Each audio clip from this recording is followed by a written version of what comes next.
నిష్ఫలులమై దేవుని చిత్తమును మనము నెరవేర్చలేము. చెప్పండి, ఎవరి చిత్తం? దేవుని చిత్తమును నెరవేర్చలేము.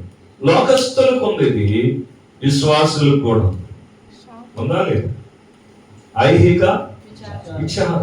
ఏమ్మా, ఏ ప్రార్థనకు రాలంటే ఇంట్లో ఒకటే శోధన, కుటుంబములు నమ్మది లేదు.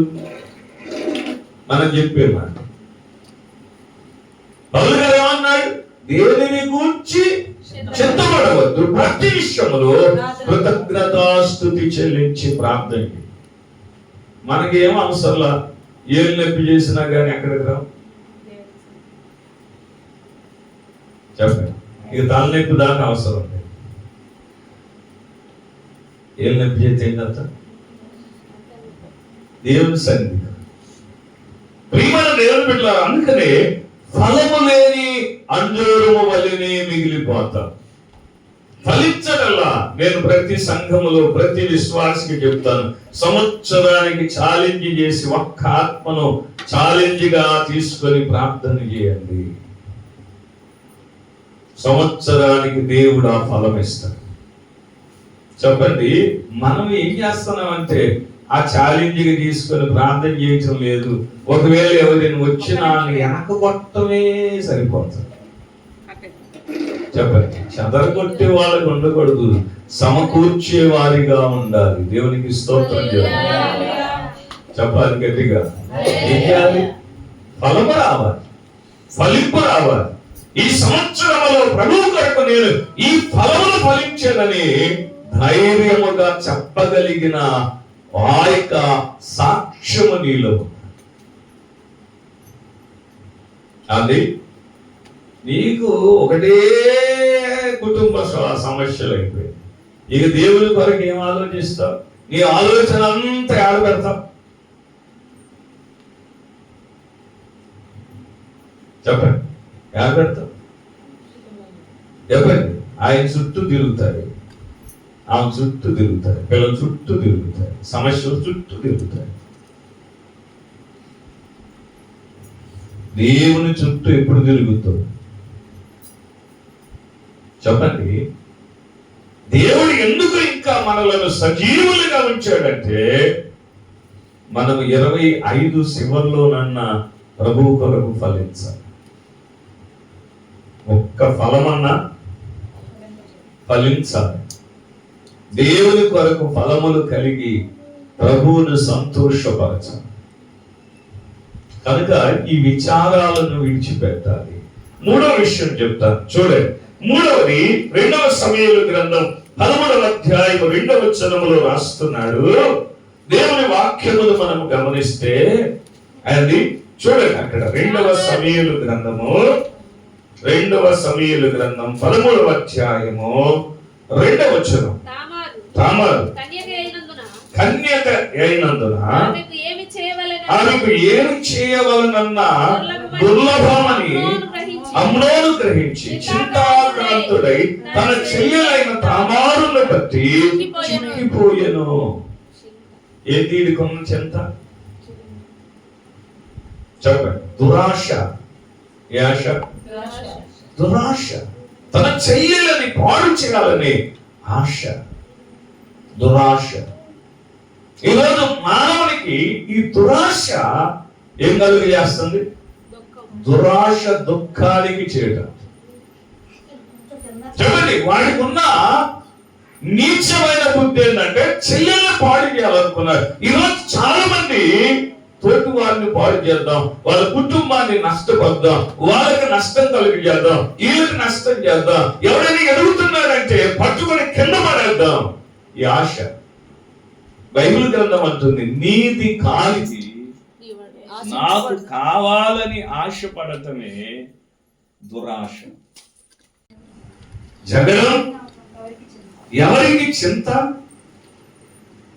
ద్రాక్షారసముతో పొద్దుపుచ్చు వారికి. తాగుబోతుకి ఏముంది? తిరిగి వెనక చూసుకుంటే కుటుంబము, పిల్లలు భయంకరమైన దురవస్థ. వాళ్ళు ఏడుస్తారు, వాళ్ళని ఏడిపిస్తారు, వీరేదో ఆనందిస్తున్నట్లుగా అనుకుంటారు. బైబిల్ దేవుని వాక్యము సెలవిస్తుంది ప్రియులారా. అందుకే దేవుని వాక్యములో రాశాడు. అక్కడే 23వ అధ్యాయం 20వ వచనములోకి రండి ఒకసారి. ద్రాక్షారసము త్రాగువారితోనైనను మాంసము హెచ్చుగా తిను వారితోనైనను సహవాసము చేయకము. ఎవరితో? తాగేవాడితో సహవాసం చేయకూడదు. మాంసం ఎక్కువగా తినేవాడు వాళ్ళతో కూడా ఏం చేయకూడదంట. వాళ్ళు కొంతమందికి మొక్కలేంది ఏం తెలియదు, మొత్తది. రోజు ఏముండాలి అది లేకపోతే బైబిల్ గ్రంథం అంటుంది మాంసమును హెచ్చుగా తినేవాడట వాడు భ్రష్టుడు అవుతాడు. దేవుని వాక్యము మనల్ని హెచ్చరిస్తున్నా. కనుక ప్రియ దేవుని బిడ్డలారా, ఎవరికి శ్రమ, ఎవరికి చింత? ద్రాక్షారసముతో పొద్దుపుచ్చు వారికి శ్రమ, చింత. కనుక మనము వారితో స్నేహము చేయకూడదు, మాంసమును హెచ్చుగా తినకూడదు. అందుకేనేమో పూర్వ దినాల్లో చెప్పండి నెలకు ఒకసారి తినేవాడు. ఇప్పుడు వారం వారం, అవసరమైతే మధ్యలో కూడా. ఏం కావాలి చెప్పండి? తిని మత్తులై దేవుని సన్నిధికి దూరస్తులై ప్రభు సన్నిధిలో మోకరించలేక తిన్నందువలన ఏమన్నా ఆరోగ్యంగా ఉంటున్నారా అంటే, యవనస్తులు కూడా 30 ఏళ్ళోళ్ళు కూడా మోకరించండి అంటే మోకాళ్ళు లేదు. ఆడి ఏదో ఇంజక్షన్ చేసి 4 రోజులు ఎంత చేస్తారు దాన్ని, అది తీసుకొచ్చి తిని మనం మోకాళ్ళు ఎంత అవుతుంది? మోకరించలేము, ప్రార్థన చేయాలి. ప్రియమైన దేవుని బిడ్డలారా, ఆలోచించండి ఎవరికి చింత. అందుకనే 1 తిమోతి పత్రిక 6వ అధ్యాయం 6వ వచనములో పౌలు గారు తిమోతికి వ్రాస్తూ, తిమోతి జీవితంలో తన ఆత్మీయ స్థితిలో ఎలా ఉండాలో ఆయన హెచ్చరిక చేస్తూ మాట్లాడుతున్నాడు. సంతుష్టి సహితమైన దైవ భక్తి గొప్ప లాభ సాధనమై ఉన్నది. ఏముండాలి నీకు? దేవుడు ఇచ్చిన దానితో తృప్తి కలిగి ఉండటం నేర్చుకో. లాభకరమైన భక్తి ఏందో తెలుసా? దేవుడు నీకు ఇచ్చిన దానిలో సంతృప్తి చెందటం. ఈరోజు విశ్వాసికి ఏమీ లేదని చెప్పాలంటే ఏమి లేదు, ఎంతన్నా ఇవ్వని దేవుడికి చెప్ప. ఏమంటాం మనం? దేవుడు నాకు ఏమి ఇచ్చాడు. ఒకసారి హాస్పిటల్కి వెళ్ళి ఏమి ఇచ్చాడో అర్థం, అంతే కదా?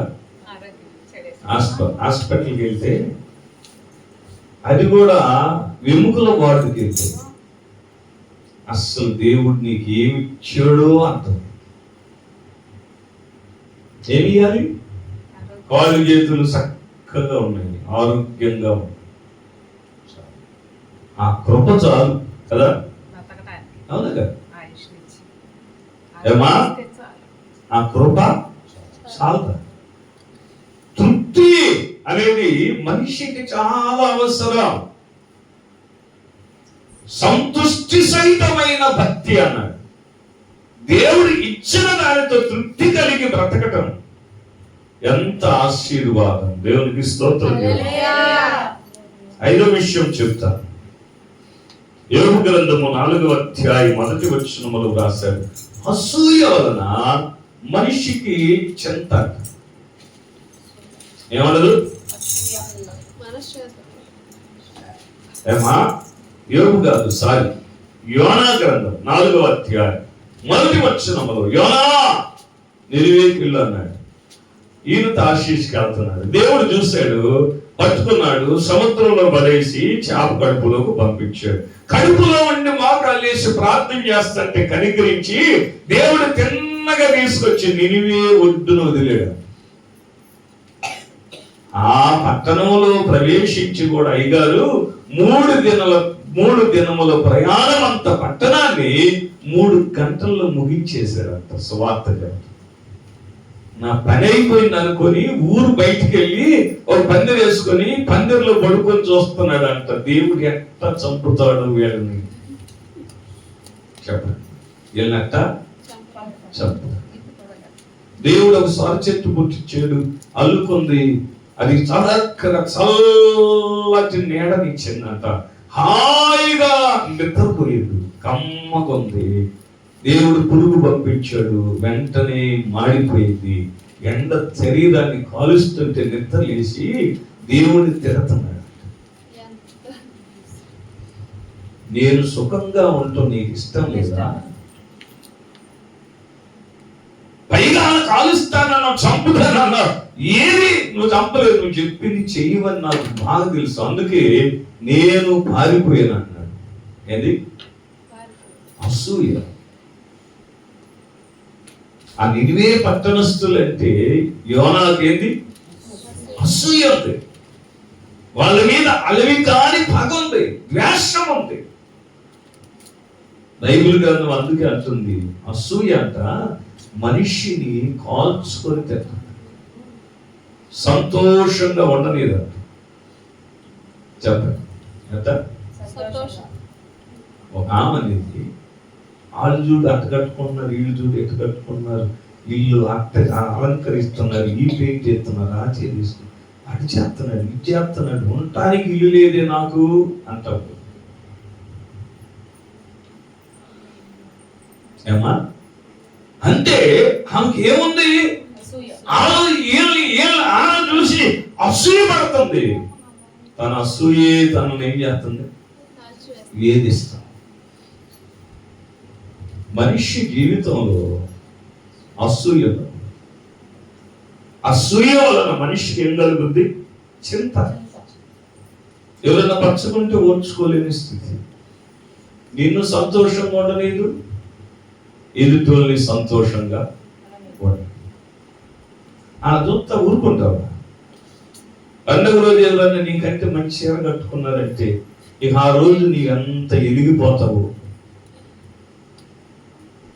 చెప్పండి,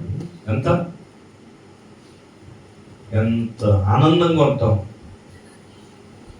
చెప్పాలి. ఇంటికి వెళ్ళినా కానీ ఒకటే బస్సులు అన్ని సంతోషంగా ఉండలేదు. ఏం కూడా సంతోషం. ఎందుకని? అసూయ. చెప్పండి. దేవుడు విశ్వాసి అలా ఉండకూడదు అన్నాడు. ఏమా? దేవుడు అలా అసూయతో ఉండకూడదు. అది సౌలు దేవుడు అభిషేకం ఇచ్చి రాజ్యాన్ని ఇచ్చి పరిపాలించరా అంటే దావీదును చూసి ఏం చేశాడు? అసూయపడ్డాడు. ఆయన సంతోషంగా ఉండలేదు. చెప్పండి. హామాను కూడా అంతే, మొద్దుకైన చూసి అసూయ చెందాడు, సంతోషంగా ఉండలేదు. ఉద్యోగానికి వెళ్ళి వస్తున్నాడు కానీ, గుర్రం మీద ఊరేగాడు కానీ, ఇంటికొచ్చి మాత్రం మునగడు తీసుకొని ముసుగేసుకొని ఏం చేస్తున్నాడు? అన్నపానాలు తినకుండా ఏడుతున్నాడు. కారణం అసూయ. అందుకని అసూయ మనిషిని కాల్చుకొని తింటారంట బైబిల్లో రాశాడు. ఆ చింత మనలో ఉండకూడదు. 6వది నీతిగా యథార్థముగా జీవిస్తూ ఉంటే శ్రమ వస్తుంది, చింతపడకూడదు. దేవునికి స్తోత్రం చేయాలి. దానియేలు గ్రంథములో మీరు గమనించారు 3:16 వాళ్ళు యథార్థంగా జీవిస్తూ ఉద్యోగాలు చేసుకుంటుంటే ఎవడో వెళ్ళి చెప్పాడు. చెప్పిన మాటలను బట్టి రాజు ఏం చేశాడు? తీసుకొచ్చి నిలబెట్టి, బాయ్ ఏంటి నేను చెప్పిన మాట వినలేదంట. నా మాట ఇంటే మిమ్మల్ని బ్రతికిస్తాను, లేకపోతే అగ్నిగుండం వేస్తానంటే వాళ్ళు ఏమి చెల్లించరు. చెల్లించారా? ఇందును గుర్చిన చింత మాకు లేదన్నారు. దేవునికి స్తోత్రం కదా. చెప్పండి, ఏం లేదు? చింత లేదు. ఎందుకంటే మేము నమ్మిన దేవుడు మమ్మను రక్షించుటకు సమర్థుడే గాని అసమర్థుడు కాదు. దేవునికి స్తోత్రం. అపోస్తలుల కార్యగ్రంథం 20వ అధ్యాయం 23వ వచనములో దేవుని వాక్యమును మీరు గమనించండి. అయితే దేవుని కృపా సువార్తను గురించి సాక్ష్యమిచ్చుట యందు నా పరుగును నేను ప్రభువైన 23 బంధకములను శ్రమలను నా కొరకు కాచుకొని ఉన్నవని పరిశుద్ధాత్మ ప్రతి పట్టణములో నాకు సాక్ష్యమిచ్చుచున్నాడని తెలియదు. అయితే దేవుని కృపా సువార్తను గురించి సాక్ష్యమిచ్చుట యందు నా పరుగును నేను ప్రభువైన యేసు వలన పొందిన పరిచర్యను పునఃమట్టింపవలెనని నా ప్రాణము నాకెంత మాత్రము ప్రియమైనదిగా ఎంచుకొనలేదు. మన ప్రాణాలు మనకు ప్రియం, దేవుడు కాదు ప్రియం. దేవుని సువార్త నిమిత్తం మనకు కలిగే శ్రమలన్నిటిలో కూడా ప్రభు కొరకు మనము జీవించాలని దృఢ నిశ్చయత కావాలి. దేవునికి స్తోత్రం. కనుక మనిషికి లేదా విశ్వాసికి ఉన్న చింతలెన్ని? ఏంటి? నంబర్ 1, ఏమి తిందుమో, ఏమి త్రాగుదమో, ఏమి ధరించుకుందుమో అన్న చింత. రెండవది ఐహిక విచారముల వలన చింత. మూడవది దురాశ వలన చింత. నాలుగవది ద్రాక్షారసముతో మత్తులగుట వలన చింత. ఐదవది అసూయ వలన చింత. ఆరవది నీతి యథార్థత కలిగి భక్తి చేస్తూ ఉండగా శ్రమొచ్చిన చింత పడకూడదు. అయితే విశ్వాసి కలిగి ఉండవలసిన చింత ఏంటి? ఏ విషయమై మనము చింతపడాలి? ఏ విషయమై దుఃఖపడాలి? ఏ విషయమై దేవుని సన్నిధిలో దినదినము మనము కన్నీరు కార్చి ప్రార్థన చేయాలి. 4 విషయాలు చెప్పి 4 మాటలు చెప్పి ముగిస్తాను. చూడండి, బైబిల్ గ్రంథంలోకి వస్తే కీర్తన గ్రంథము 38వ అధ్యాయము 18వ వచనములోనికి వస్తే దేవుని వాక్యము సెలవిస్తున్నది, మనము చేసిన మన తప్పులన్నిటిని బట్టి విచారించాలి. నా దోషమును నేను ఒప్పుకొనుచున్నా, నా పాపమును గురించి విచారపడుతున్నా. దేని గురించి? దేని గురించి ఆడవాలి? చెప్పాలి. దేవునికి విరోధముగా చేసిన ప్రతి పాపమును బట్టి. ఈరోజు సంఘములో లేనిది ఏంటో తెలుసా? పశ్చాత్తాపపడేవారు. తప్పు చేస్తున్నావని దేవుడు హెచ్చరించిన ఆ తప్పును గూర్చి దేవుని ఎదుట క్షమాపణ కలిగి పశ్చాత్తాపముతో ఏడ్చి, ప్రభువా నన్ను క్షమించు నాయనా, నా పాపములను క్షమించు ప్రభు అని ప్రార్థించేవారు. దేని గురించి చింతపడాలి? అమ్మా, మన పాపములు, మన దోషములు. ఎందుకంటే సంవత్సరం అంతటిలో దేవునికి విరోధముగా ఏదో ఒక పాపం చేసి, చెప్పండి, మాట ద్వారా, చూపు ద్వారా, ఆలోచన ద్వారా, ప్రవర్తన ద్వారా, నడవడిక ద్వారా, సహవాసము ద్వారా, సహచర్య ద్వారా దేవునికి విరోధముగా పాపము చేసి ఉంటాం. లేనివారు అని చెప్పుకుంటే అబద్ధికులు. ఈ పాపముల విషయమై దేవుని ఎదుట పశ్చాత్తాపపడి ఒప్పుకొని వాటి విషయమై ఏడ్చి కన్నీరు కార్చి ప్రార్థన చేస్తే దేవుని యొద్ద నుండి ఫలం ఉంటుంది. దేవునికి స్తోత్రం. చెప్తాం గట్టిగా. అందుకే సామెతల గ్రంథంలో 28:13 ఏమంటున్నాడు? తన అతిక్రమములకు పరిహారమునందినవాడు, తన పాపములకు ప్రాయశ్చిత్తమునందినవాడు. చదవమ్మా 13. 28:13 అతిక్రమములను దాచిపెట్టువాడు వర్ధిల్లడు, వాటిని ఒప్పుకొని విడిచిపెట్టువాడు కనికరము పొందును. సంవత్సరం అంతా ప్రార్థన చేశాం, జవాబు రాలా. దేవుడు అంటున్నాడు ఏదో లోపం.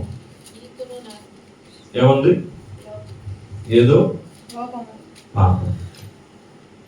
ఒప్పుకొని విడిచిపెడితే సంవత్సరపు ముగింపులో నీ ప్రార్థనకు ఫలము కనపడతాయి. దేవునికి స్తోత్రం. చెప్తాం గట్టిగా. ఒప్పుకునే మనసు ఉండాలి. చెప్పండి, పశ్చాత్తాపపడే మనస్సు ఉండాలి. ప్రియ దేవుని బిడ్డలారా, అందుకనే నంబర్ 1 ఏ విషయంలో చింతపడాలంటే మనము దేవునికి విరోధముగా చేసిన పాపముల విషయమై పశ్చాత్తాపపడాలి. నంబర్ 1. నంబర్ 2 దేవుని వాక్యాన్ని, దేవుని యొక్క లేఖనములను బట్టి మనం ఆలోచన చేస్తే ఫిలిప్పీయులకు రాసిన పత్రిక 2వ అధ్యాయం 20వ వచనమును ఒకసారి తీయండి. 2వ అధ్యాయము 20వ వచనములో దేవుని వాక్యము ఇలా సెలవిస్తుంది. మీ క్షేమ విషయమై నిజముగా చింతించువాడు అతని వంటి వాడెవడునో నా యొద్ద లేడు. తిమోతిని గురించి పౌలు సాక్ష్యం చెప్తున్నారు. అమ్మా వినాలి.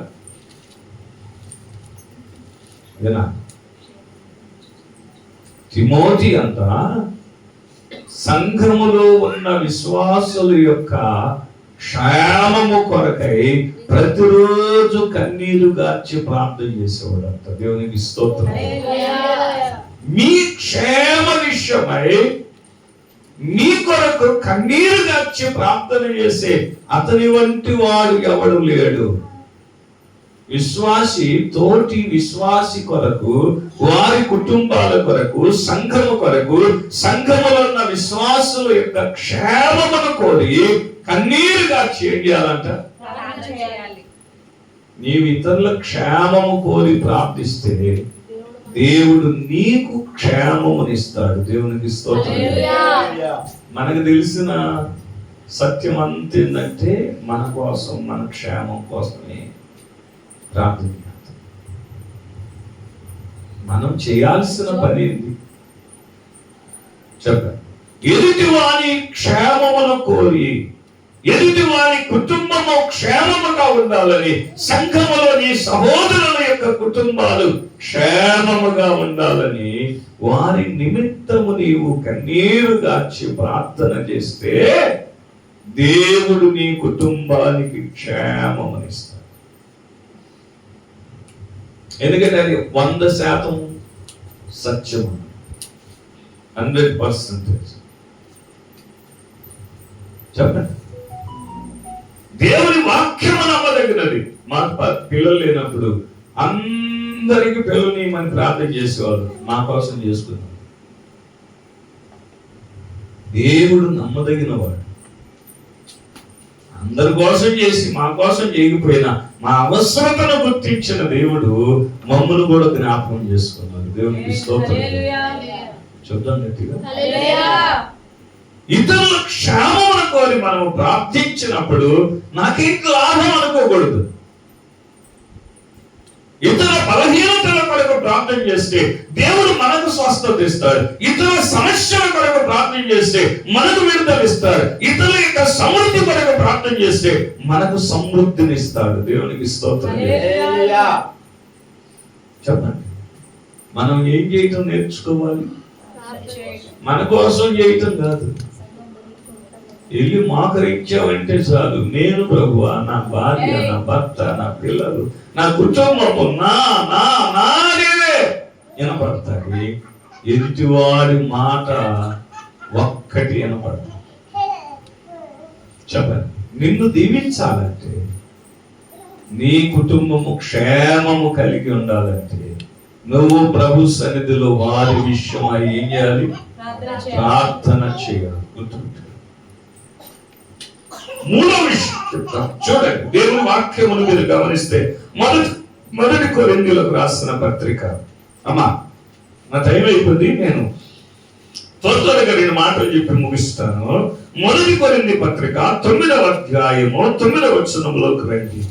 9:9 కళ్ళము త్రొక్కుచున్న ఎద్దు మూతికి చిక్కము పెట్టవద్దు అని మోషే ధర్మశాస్త్రములో రాయబడి ఉన్నది. దేవుడు ఎడ్ల కొరకు విచారించుచున్నాడా? కేవలము మన కొరకు దీనిని చెప్పుచున్నాడా? అవును, మన కొరకే కదా ఈ మాట రాయబడిను. ఏలయనగా దున్నువాడు ఆశతో దున్నవలెను, కళ్ళము తొక్కించువాడు పంటలో పాలు పొందులను ఆశతో తొక్కింపవలెను. ఎవరి కొరకు కన్నీరు దాచాలి? కళ్ళము తొక్కుచున్న ఎద్దు కొరకు, ఎద్దుల కొరకు. అంటే దేవుని సేవకుల కొరకు మనము కన్నీరు కార్చి ప్రార్థన చేయాలి. ఎందుకంటే సేవ అంటే కోపంపు కాదు. సేవకు రావటం అంటే చావుకు తెగించి రావటమే. పండగ రోజు అందరూ పప్పలు తింటారు, మాస్టర్ గారు ఎందుకు చెప్పండి? తినటానికి కూడా ఏముండదు. సేవలో ఎన్ని కష్టాలు ఉంటాయి, ఎన్ని శోధనలు ఉంటాయి, ఎన్ని ఆటంకాలు ఉంటాయి, ఎన్ని బాధలు ఉంటాయి, ఎన్ని వ్యతిరేకతలు ఉంటాయి.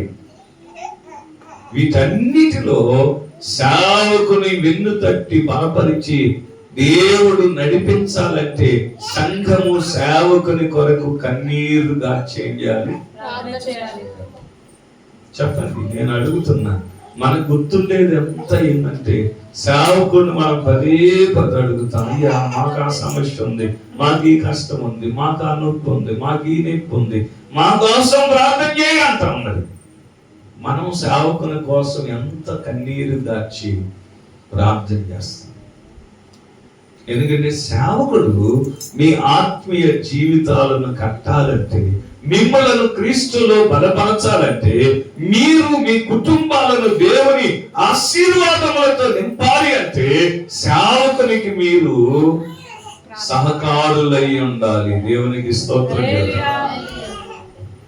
చెప్పండి. సేవకుని కష్టములో మీరు పాలు పొందుకునే వారై ఉండాలి. దేవునికి స్తోత్రం శబ్దం గట్టిగా చెప్పాలి.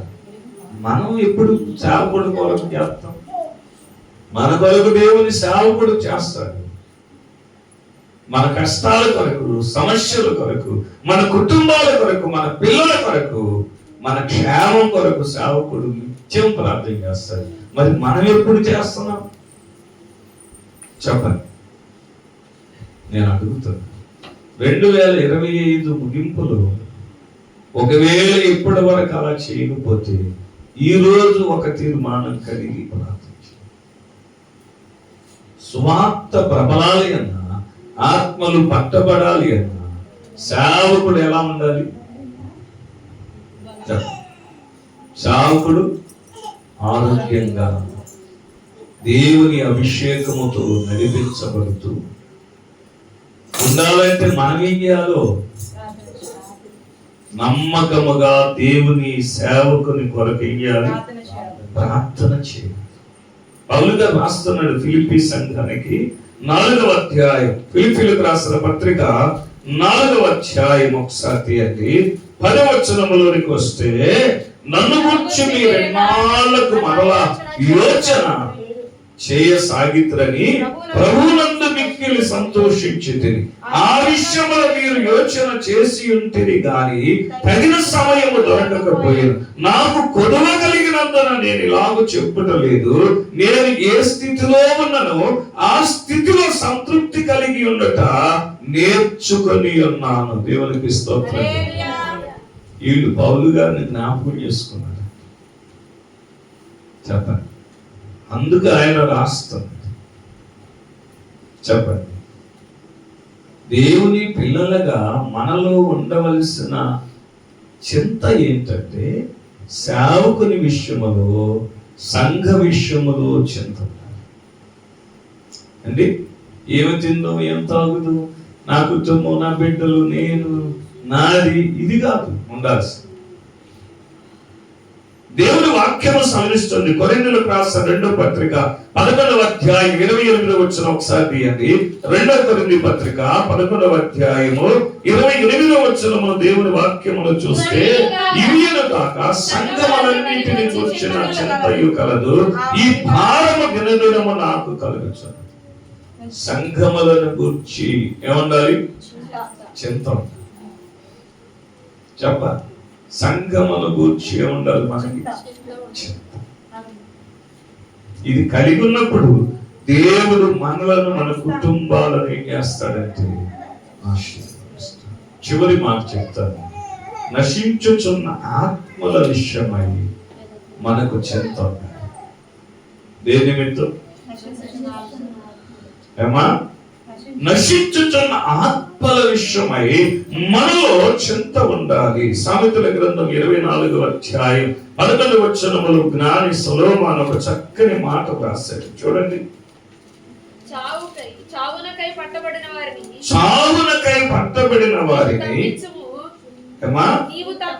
నీవు తప్పించుము, నాశనమందు పడుటకు జోగుచున్న వారిని నీవు రక్షింపవా. ఎవరి కోసం ఏడవాలి? నశించుచున్న ఆత్మల కొరకు మనము కన్నీరు గార్చి ప్రార్థించాలి. చెప్పండి. అందుకే నేను చెప్తాను, సంవత్సరానికి ఒక ఆత్మను ఛాలెంజ్గా తీసుకొని దేవుని సన్నిధిలో వారి విషయమై ప్రతిరోజు ఏడ్చి కన్నీరు గార్చి ప్రార్థన చేస్తే దేవుడు నీ ప్రార్థనకు ఫలమిస్తాడు. దేవునికి స్తోత్రం. పౌలుకి అదే ఉంది. రోమపత్రిక 10వ అధ్యాయం 1వ వచనములో ఆయన కలిగిన బాధ, వేదన అని చెప్పాడు. ఏంటి ఆయనకున్న వేదన? ఏమిటి ఆయనకున్న దుఃఖం? ఏమిటి ఆయనకున్న బాధ అంటే, రోమపత్రికలు ఇశ్రాయేలీయులు రక్షణ పొందాలని, తన స్వజనులు, తన రక్త సంబంధికులు రక్షింపబడాలని అతనికున్న భారం. అంటే సహోదరులారా, ఇశ్రాయేలీయుల రక్షణ పొందవలనని నా హృదయాభిలాషయు, వారి విషయమై నేను దేవునికి చేయు ప్రార్థన అయ్యున్నది. ఏం పొందాలి? చెప్పాలి. మన రక్త సంబంధికులు, మన కుటుంబం ఏం పొందాలి? ఆ విషయమై మనకి ఏముండాలి? చింత ఉండాలి. ఏమా ఇందాక చదివి, నాకు బహు దుఃఖమును నా హృదయములో మానని వేదనయు కలవు. క్రీస్తునందు నిజమే చెప్పుచున్నాను, అబద్ధమాడుట లేదు. పరిశుద్ధాత్మ యందు నా మనస్సాక్షి నాతో కూడా సాక్ష్యమిచ్చుచున్నది. సాధ్యమైన ఎడల దేహ సంబంధమైన నా సహోదరుల విషయమై నేను క్రీస్తు నుండి వేరై శాపగ్రస్తుడనై ఉండబోదును. ఎంత భారం చెప్పండి. శాపగ్రస్తుడై ఉండటానికి కూడా ఇష్టపడుతున్నాడు, కానీ వాళ్ళు మాత్రం రక్షణ పొందాలి. దేవునికి స్తోత్రం. చూద్దాం గట్టిగా. 2025వ సంవత్సరం ఇంకొక రోజు చెప్పు, నీ జీవితంలో దేవుని చిత్తమును ఎరిగి శరీర సంబంధమైన విషయాల్లో చింతించడం పక్కన పడేసి దేని కొరకు చింతించాలో దాని కొరకు చింతిస్తూ ప్రభు సన్నిధిలో రోషము కలిగి ప్రార్థిస్తూ ఆత్మల భారముతో, ఆత్మాభిషేకముతో దేవుని కొరకు మనము సిద్ధపరచుకుంటూ ప్రభు సన్నిధిలో ముందుకు సాగాలని దేవుడు హెచ్చరిస్తున్నాడు. కనుక అలాంటి భారము, బాధ్యత కలిగి ప్రభు కొరకు బ్రతుకుతూ ప్రభువులో ముందుకు సాగుదాం. అలా ఉండడానికి దేవుని కృప మనందరికి తోడయ్యండి, బలపరిచి నడిపించునుగా. మోకరిద్దాం. అందరూ మోకరిద్దాం.